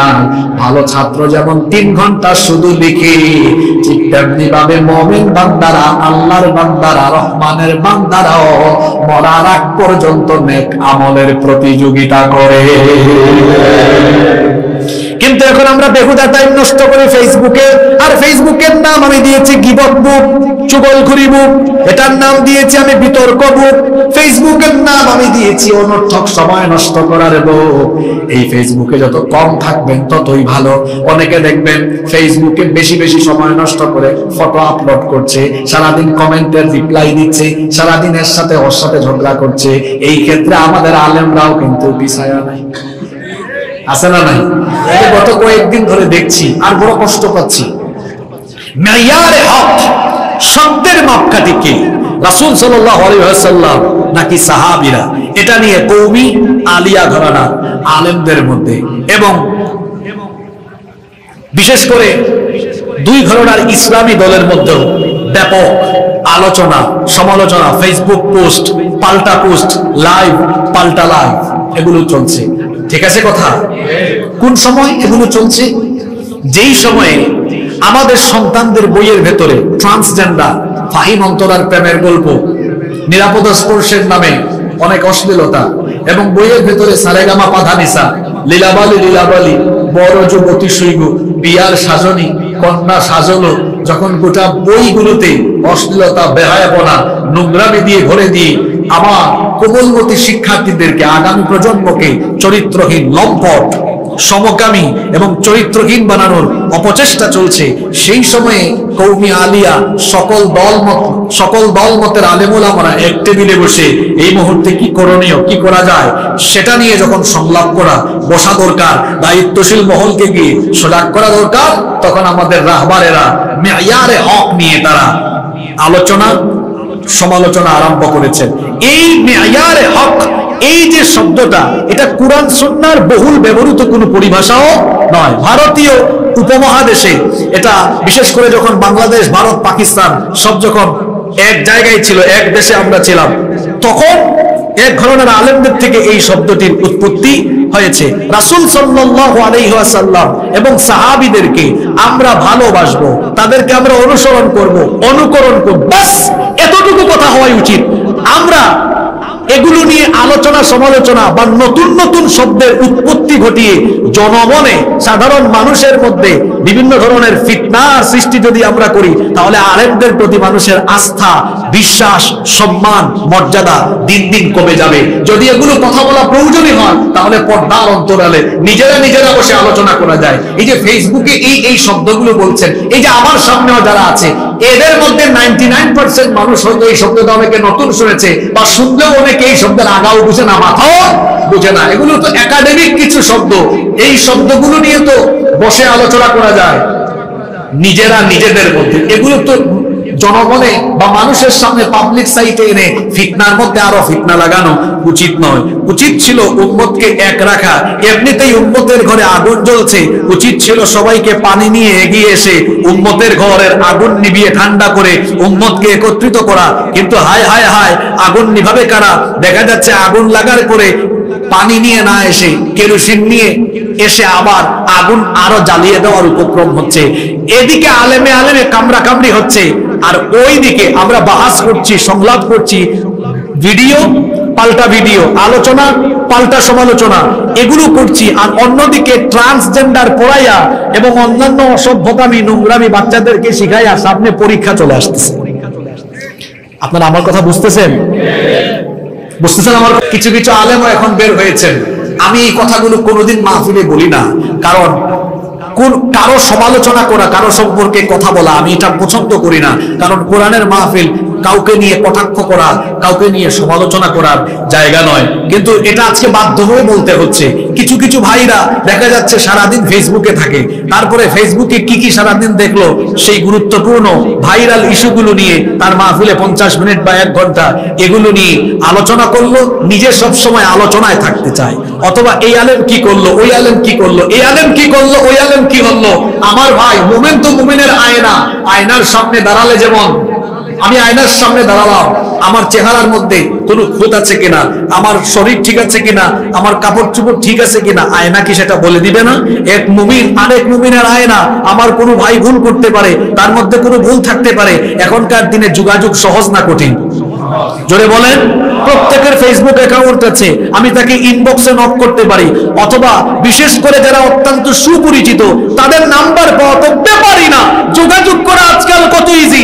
আপনি তার সাথে ব্যক্তিগত যোগাযোগ করে ইসলাহ করতে পারেন, সংশোধন করতে পারেন, নিজেরা বসে নিজেদের সমস্যা সমাধান করতে পারেন। শুধুমাত্র নিজে ভাইরাল থাকার জন্য অথবা নিজে আলোচনায় থাকার জন্য এই ধরনের পন্থা অবলম্বন করা, এটা কোনো ভালো ভদ্র আলেমের বৈশিষ্ট্য হতে পারে না। এগুলো বন্ধ করুন। কারণ আমরা চাই এদেশের কওমি আলিয়া সকল দল মতের আলেম ওলামারা এক টেবিলে থাকুক। এমনিতেই আমরা এই দলাদলি করে অনেক বড় ক্ষতি করে ফেলেছি। আমরা ঐক্যবদ্ধ হওয়ার চেষ্টায় আছি, আমরা এক থাকতে চাই। আমাদের মধ্যে মাসআলাগত ভিন্নতা থাকতে পারে, কিন্তু আমরা তো মৌলিক ক্ষেত্রে সবাই এক এবং অভিন্ন। আমরা তো সবাই এক আল্লাহর উপর ঈমান এনেছি, আমাদের নবী মুহাম্মদুর রাসূলুল্লাহ সাল্লাল্লাহু আলাইহি ওয়াসাল্লামের উপর ঈমান এনেছি। আমাদের মৌলিক কোনো বিষয় নিয়ে আমাদের মাঝে ইখতিলাফ নাই। কোন ঘরানার আলেম কি বলেছে যে ফজরের নামাজ 4 রাকাত, আর আরেক ঘরানার আলেমরা বলেছে না, আমাদের কাছে মনে হয় 8 রাকাত। কথা বলেন, মৌলিক কোনো বিষয় নিয়ে আমাদের মধ্যে পার্থক্য, আমাদের মধ্যে কোনো ইখতিলাফ নাই। যে সকল ইখতিলাফগুলো আছে সেগুলো এমন এমন বিষয় যেগুলি নিয়ে ইখতিলাফ থাকলেও আমরা চাইলে এক হয়ে ঐক্যবদ্ধ থাকতে পারি। সুতরাং বলবো, এই সংকীর্ণতা নিজেদের অন্তর থেকে হৃদয় থেকে ঝেড়ে ফেলে দিয়ে আসুন উদারতা লালন করে আমরা যদি নিজেরা উদার হতে পারি, আমাদেরকে দেখে এদেশের মুসলমানরা শিখবে। আমরা একজন আরেকজনকে সম্মান করে কথা বলতে শিখি, একজন আরেকজনকে আন্তরিকভাবে ভালোবাসতে শিখি। আমরা যদি নিজেদের মধ্যে আন্তরিকতা, ভ্রাতৃত্ব, সম্মানবোধ আর ভালোবাসা বাড়াতে পারি, তাহলে এদেশের মুসলমানরাও আমাদেরকে দেখে দেখে ঐক্যবদ্ধ হয়ে যাবে। আর যখন মুসলমানরা ঐক্যবদ্ধ হয়ে যাবে, সকল ধরনের আলেমরা ঐক্যবদ্ধ হয়ে যাবে, এই দেশে কোরআনের শাসনও তখন প্রতিষ্ঠা হয়ে যাবে। আল্লাহ এই কথাগুলো আমাদেরকে বুঝবার তৌফিক দান করেন। আমি বলছিলাম অনর্থক কথা বলা, আজে বাজে কথা বলা, এগুলো রহমানের বান্দার কোনো বৈশিষ্ট্য নয়। আজে বাজে কাজ চলছে, আপনি এই দাগন ভুইয়ার রাস্তা দিয়ে হেঁটে যাচ্ছেন, এখানে গান হচ্ছে, এগুলো আমার জন্য আজে বাজে জিনিস, আমি শুনবো না, আমি চলে যাব। মোবাইলে বাজে ভিডিও এসেছে, এটা আমার জন্য অনর্থক ভিডিও, এটা আমি দেখবো না, আমি কোনো বাজে কথা বলবো না। বাজে কাজ করা, ওই যে আমরা একটু আগে একটা এক্সাম্পল দিচ্ছিলাম, দেখবেন এসএসসি পরীক্ষা চলছে, আমরাও পরীক্ষার হলে দেখেছি, যখন আমরা নিজেরাও পরীক্ষা দিয়েছি, কিছু ছাত্র আছে পরীক্ষার হলে ঢোকার পরে, খাতা পাওয়ার পরে, প্রশ্ন পাওয়ার পরে সামনের জনকে জিজ্ঞাসা, এটা কি, তারপরে ডানে কোথায়, এটা আমারে বলে দে, ডানে কিছুক্ষণ, বামে কিছুক্ষণ, সামনে কিছুক্ষণ, পিছনে কিছুক্ষণ। তখন ইনভিজিলেটর যিনি থাকেন দাঁড়িয়ে তখন সতর্ক করেন, এই তুমি এদিক ওদিক তাকাইও না, সময় কাজে লাগাও। ইনভিজিলেটর যেমন ওই পরীক্ষার্থীকে সতর্ক করেন, আল্লাহ যেন আমাদেরকে এই দুনিয়ার পরীক্ষা গৃহে আমাদের মতো ইমানদারকে সতর্ক করে বলছেন, বান্দা তুমি অনর্থক কথা বা কাজে মনোযোগী হয়ো না, তোমার স্বভাব হবে এমন, ওয়াইদা মাররু বিল্লাহি মাররু কিরামা, অনর্থক কথা বা কাজ চলছে এমন জায়গা দিয়ে গেলে তুমি সম্মানের সাথে বিচরণ করবা, চলে যাবা, ব্যক্তিত্ববান ইমানদারের মতো সেগুলোকে উপেক্ষা করে চলবা। সুবহানাল্লাহ। এই গুণে আল্লাহ গুণান্বিত হওয়ার তৌফিক আমাদেরকে দান করেন, বলেন আমিন। এরপরে রহমানের বান্দাদের 11 নম্বর গুণ হলো, কোরআন থেকে যখন তাদেরকে উপদেশ দেওয়া হয় তখন তারা অন্ধ আর বধিরের মতো আচরণ করে না। এই যে দীর্ঘ 1 ঘন্টা ধরে আপনাদেরকে আমি কোনো উপদেশ দিচ্ছি না, আল্লাহর কথাগুলো আল্লাহ দয়া করে আমাকে দিয়ে বলাচ্ছেন, এই সবগুলো উপদেশ, জোরে বলেন কার উপদেশ? আল্লাহ তাআলা বলছেন রহমানের বান্দাদের স্বভাব হলো আল্লাহর কালামের উপদেশগুলো তারা যখন শুনে আবু জাহেলের মতো আচরণ করে না। আবু জাহেল নবীজির কাছ থেকে কোরআন শুনেছে, নবীজির কণ্ঠে কোরআন শোনার পরে গুমরা আর গুমরা হয়েছে। আমাদের সমাজেও আবু জেহেলীয় চরিত্রের বহু মানুষ আছে যারা কোরআনের উপদেশ শোনার সময় তারা দিলের কান দিয়ে শুনে না, শুনে এক কান দিয়ে বের করে দেয় আরেক কান দিয়ে। কোরআন বলছে সুদ খেও না, এটা শোনার পরেও সে সুদ খায়, মনে হয় যেন বধিরের মতো স্বভাব, শুনেও না, শোনার ভান ধরে। এমন মানুষ বলেন তো আমাদের সমাজে কম বেশি আছে না নাই? অন্যায় অপকর্ম কোনটা হারাম কোনটা নিষিদ্ধ সব কোরআন বলে দিয়েছে, শোনার পরেও বধিরের মতো আচরণ করে, দেখেও যেন না দেখার ভান করে, শুনেও যেন না শোনার ভান করে। আল্লাহ তাআলা বলছেন এটা রহমানের বান্দার বৈশিষ্ট্য নয়, বরং রহমানের বান্দাদের স্বভাব হলো, আল্লাহ তাআলা বললেন ওয়াল্লাযীনা ইযা যুকিরু বিআয়াতি রাব্বিহিম লাম ইয়াখিরু আলাইহা সুম্মান ওয়া উময়ানা। রহমানের বান্দা হলো তারা কোরআন দিয়ে তাদের রবের উপদেশ শোনানো হলে অন্ধ আর বধিরের মতো আচরণ করে না। যারা কোরআন শুনলে রহমানের বান্দাদের ইমানদারদের ঈমান আরো বাড়ে না কমে? আরো জোরে বলেন, বাড়ে না কমে? ইন্নামাল মুমিনুনা আল্লাযীনা ইযা যুকিরাল্লাহু ওয়াজিলাত কুলুবুহুম ওয়া ইযা তুলিয়াত আলাইহিম আয়াতুহু যাদাতুহুম ঈমানা ওয়া আলা রাব্বিহিম ইয়াতাওয়াক্কালুন। নিশ্চয়ই মুমিন হলো তারা নিশ্চয়ই মুমিন হলো তারা আল্লাহর কথা স্মরণ হলে অন্তরটা কম্পিত হয়ে যাবে, অন্তর আল্লাহর ভয়ে ভীত হয়ে যাবে, এবং আল্লাহর আয়াত যখন তাদেরকে শোনানো হয় তাদের ঈমান আরো বেড়ে যায়। আল্লাহ এই গুণে গুণান্বিত হওয়ার তৌফিক আমাদেরকে দান করুন, বলেন আমিন। 12 এবং সর্বশেষ হলো রহমানের বান্দাদের গুণ হলো, বিবাহিত অবিবাহিত সকলকে বলছি এই শেষের কথাটা ভালো করে শোনেন। কথায় আছে শেষ ভালো যার সব ভালো তার। রহমানের বান্দারা তাদের আহাল, তাদের পরিবার, স্ত্রী সন্তানদেরকে তারা চক্ষু শীতলকারী দেখতে চায়, পরহেজগার মুত্তাকি দেখতে চায়। এজন্য তারা তাদের স্ত্রী সন্তানদের জন্য আল্লাহর কাছে দোয়া করে। তারা বলে ওয়াল্লাযীনা ইয়াকুলুনা রাব্বানা হাব লানা মিন আযওয়াজিনা ওয়া যুররিয়্যাতিনা কুররাতা আ'য়ুনিন ওয়াজআলনা লিল মুত্তাকিনা ইমামা। রহমানের বান্দা হলো তারা দোয়ার সময় যারা বলে হে আল্লাহ আমাদের স্ত্রী আর সন্তানদেরকে চক্ষু শীতলকারী বানাও, এই দোয়াটি করে যারা রহমানের বান্দা হলো তারা। নেককার স্ত্রী, দিনদার স্ত্রী আমরা সবাই চাই কি চাই না? যারা বিবাহ করেন নাই, অবিবাহিতরা সকল দোয়া মিস করলেও এই দোয়া মিস করবেন না। বিয়ের আগে আপনার হবু বউয়ের জন্য কি দোয়া করবেন? আল্লাহ দোয়া শিখালেন, বান্দা তুমি আমার কাছে চক্ষু শীতলকারী স্ত্রী চাও। খুব সুন্দর শব্দ চয়ন করেছেন আল্লাহ, চক্ষু শীতলকারী, অর্থাৎ এমন স্ত্রী, এমন বউ যাকে দেখলে নয়ন জুড়িয়ে যায়, চক্ষু ঠান্ডা হয়ে যায়, হৃদয়টা প্রশান্ত হয়ে যায়। আপনি ঘরে গিয়ে দেখলেন আপনার স্ত্রী আজান হলে 5 ওয়াক্ত নামাজ আদায় করে, রাতের বেলা তাহাজ্জুদ আদায় করে, আপনার স্ত্রী আপনার কেয়ারিং করে, আপনার স্ত্রী আপনার বাবা মায়ের খেদমত করে, সন্তানদেরও ঠিক মতো দেখাশোনা করে।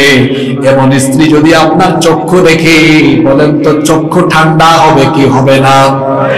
আর যদি ঘরের মধ্যে গিয়ে দেখেন বউ সারাদিন টাকুর টুকুর নিয়ে ভারতীয় সিরিয়াল নিয়ে পড়ে থাকে, মা বাবাকেও দেখাশোনা করে না, আপনারও কোনো কথা শুনে না, নামাজিও হয় না, এমন বউ দেখলে দেখবেন অন্তরের মধ্যে সব সময় একটা অশান্তি অশান্তি ভাব আসে। এজন্য আল্লাহ নবী বলেছেন, রাযাকাহুল্লাহু ইমরাআতান সালিহা ফাকাদ আ'ানাহু আলা শাতরি দীনি। আল্লাহ যেই ব্যক্তিকে দয়া করে একজন নেককার জীবন সঙ্গিনী দান করেছেন, আল্লাহ যেন ওই ব্যক্তিকে ইসলামের অর্ধেক নিয়ামত দান করে দিয়েছে। এটা আমি একটা বুঝবা না তোমরা, যারা বিবাহিত তারা জানে টাকা আছে, পয়সা আছে, ক্ষমতা আছে, সব আছে, বউ যদি ভালো না হয় সবকিছু যেন অশান্তি অশান্তি, জাহান্নাম লাগে। আর বউ যদি ভালো হয়, ঘরের মধ্যে যদি দামি দামি আসবাবপত্র না থাকে, টাকা পয়সা কম থাকে, বউ ভালো হলে অন্তরের মধ্যে সবসময় একটা শান্তি শান্তি ভাব আসে। নেককার স্ত্রী পাওয়ার জন্য আল্লাহর কাছে দোয়া করতে হবে, সেই দোয়া আল্লাহ শিখিয়েছেন। আবার যারা বিবাহিত তারাও এই দোয়াটা করবেন, স্ত্রীকে যেন আল্লাহ আপনার জন্য চক্ষু শীতলকারী বানিয়ে দেন।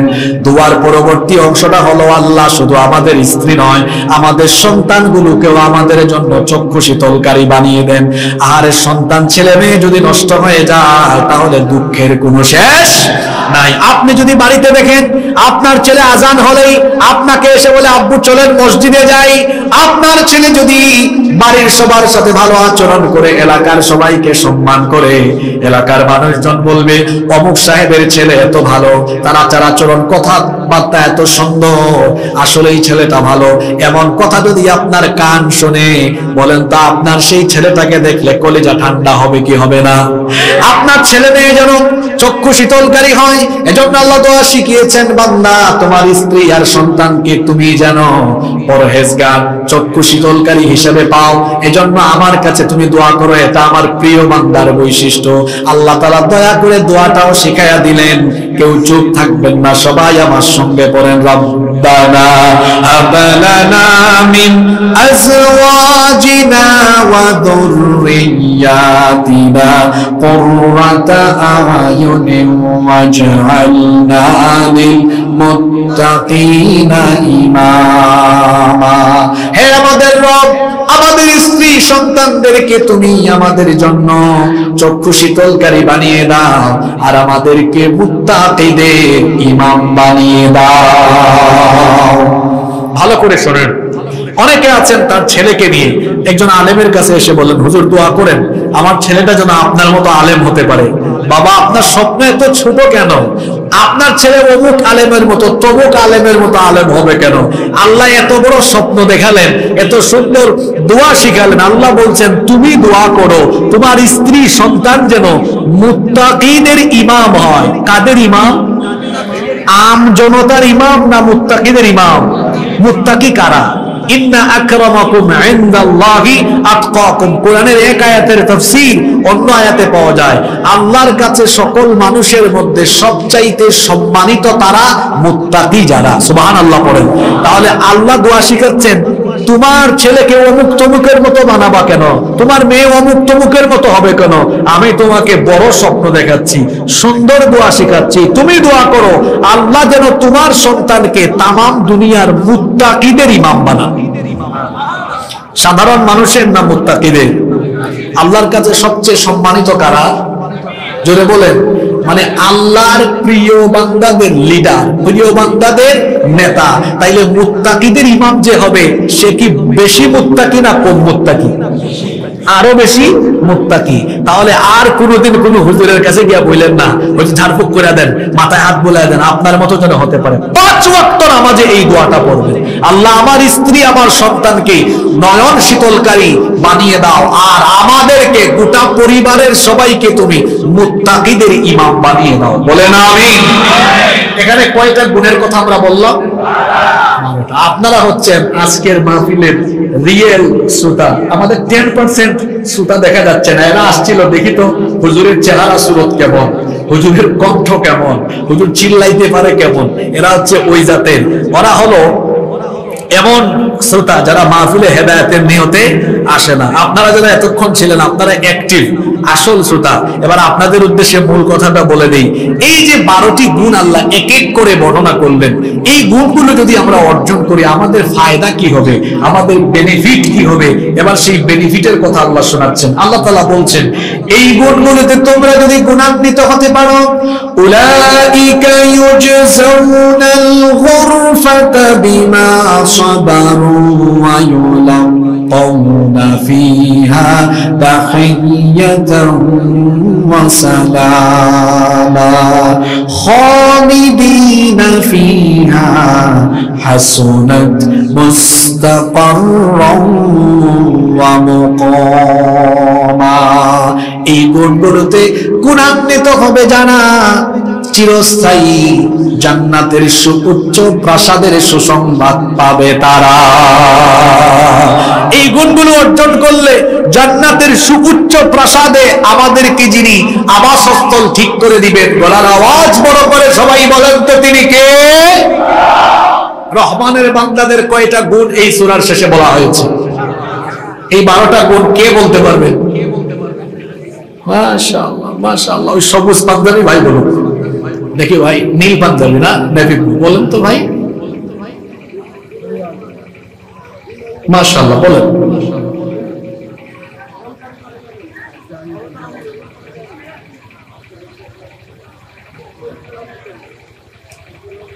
না আপনার উল্টা পাল্টা হয়ে গেছে। আপনি একটারে বানাইছেন 2 পয়েন্ট। আপনি বলেন তো ভাই। ওয়ালাইকুম আসসালাম।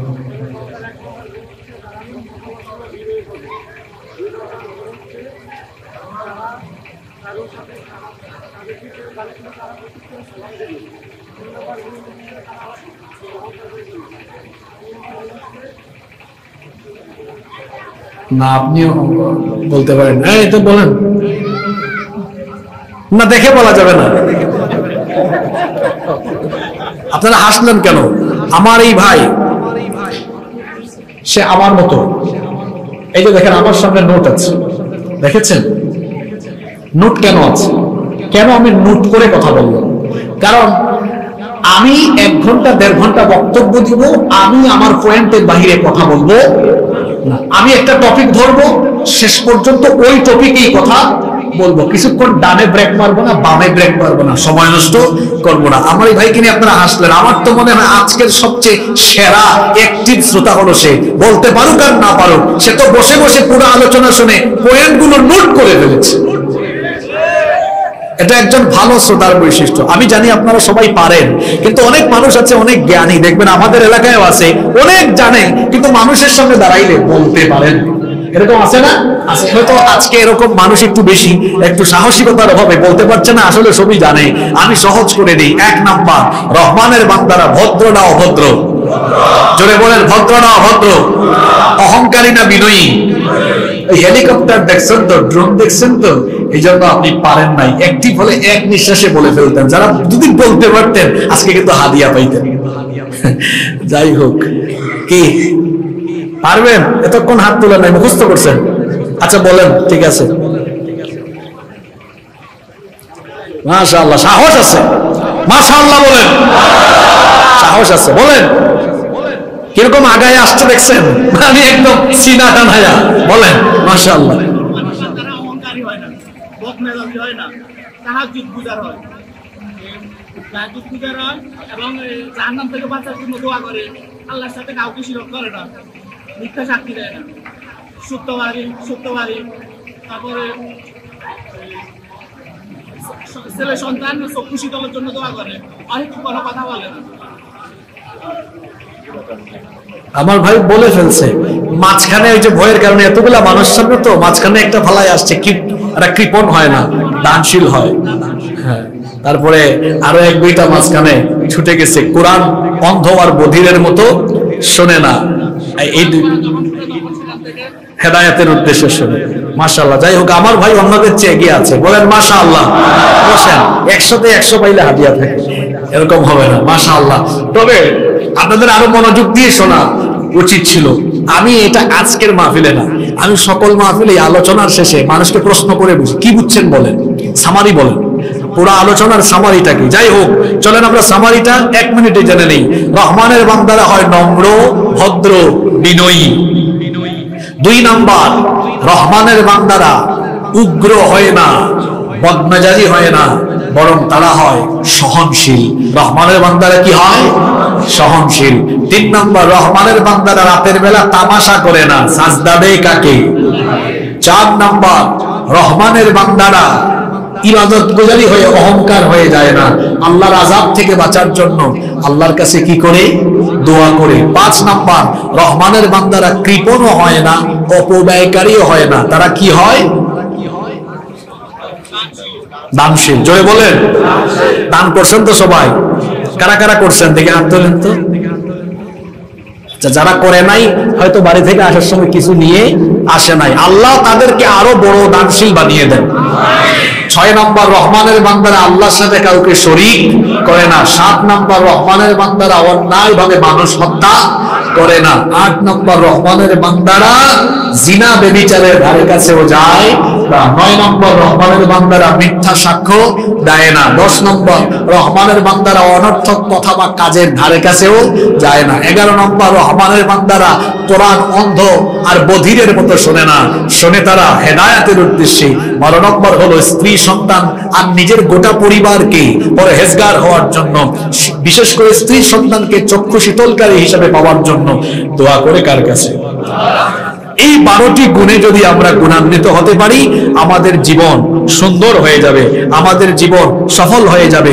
দুনিয়াতেও টেনশন থাকবে না, আখিরাতেও কোনো টেনশন থাকবে না ইনশাআল্লাহ। কারণ এই গুণাবলী অর্জনকারীদের জন্য তো দুনিয়ার কোনো হুজুর জান্নাতের সুপারিশ, জান্নাতের ঘোষণা করেন নাই, সুসংবাদ দেন নাই। সরাসরি জান্নাতের ঘোষণা যিনি দিয়ে রেখেছেন, জোরে বলেন তিনি কি? আল্লাহ তাআলা আমাদেরকে 12টি গুণে গুণান্বিত হওয়ার তৌফিক দান করেন। আমরা সবাই বলি আমিন।